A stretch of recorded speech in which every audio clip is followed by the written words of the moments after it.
Bonjour à toutes, bonjour à tous. Nous allons aujourd'hui corriger l'exercice 6. Donc, il s'agit d'un exercice où on a des programmes de calcul.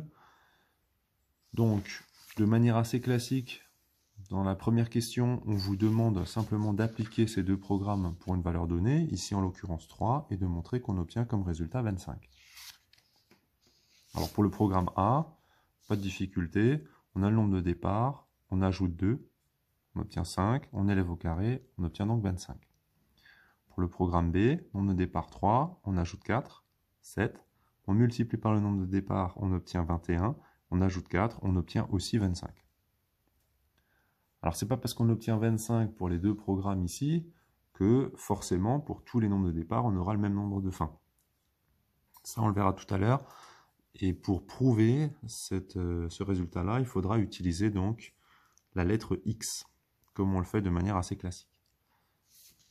Au niveau de la question 2, on vous demande ici de trouver quel est le nombre de départ, sachant qu'on a 0 à la fin. Donc ici, deux méthodes. Première méthode, on peut essayer de remonter le programme de calcul, comme ici. Vous savez que vous avez 0 à la fin, qu'à la dernière étape, vous avez élevé au carré. Donc pour revenir, on utilise la racine.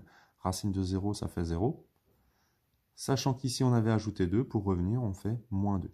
Donc on trouve comme nombre de départ moins 2. Alors cette méthode n'est pas forcément efficace avec tous les programmes de calcul. Ici, c'est possible. Pourquoi? Parce qu'à aucun moment, on a demandé de multiplier, additionner ou quelque chose avec le nombre de départ. Ici, par exemple, avec le programme B, on serait embêté pour remonter. Pourquoi? Parce que si on remontait ici, ajouter 4, on pourrait revenir en faisant moins 4. Par contre, ici, comme il y a écrit multiplier par le nombre de départ, on ne pourrait pas diviser par le nombre de départ puisqu'on ne le connaît pas. C'est pour ça que parfois, on utilise une deuxième méthode, qui est celle-ci. On va poser x comme nombre de départ. On applique le programme de calcul. On trouve l'expression algébrique associée. Donc ici, en l'occurrence, x plus 2 au carré. On sait qu'on voudrait trouver 0. Et on obtient donc ce qu'on appelle une équation.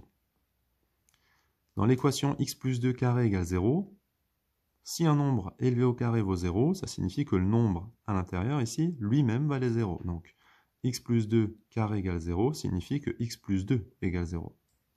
Et là, vous avez une équation de degré 1. Pas de difficulté, il suffit ici de déplacer le plus 2 en mettant l'opposé de plus 2 de chaque côté. On trouve x égale moins 2. On trouve bien la même réponse avec la méthode 1 et la méthode 2. Troisième question.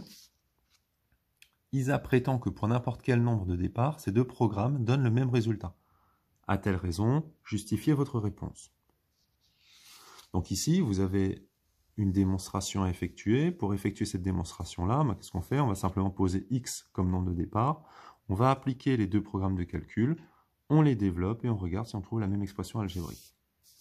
Donc avec le programme A, on a x comme nombre de départ, on ajoute 2, on élève au carré, on trouve l'expression x plus 2 au carré.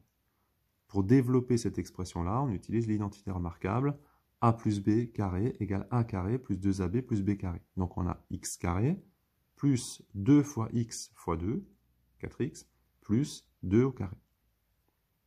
Pour le programme B, pareil, on applique le programme, on ajoute 4, on multiplie par le nombre de départ, on ajoute 4, on obtient l'expression algébrique x facteur de x plus 4 plus 4, qu'on va chercher à développer. Comment? Simplement en utilisant k fois a plus b égale k fois a plus k fois b. Donc on a x fois x, x carré, x fois 4, 4x, plus 4.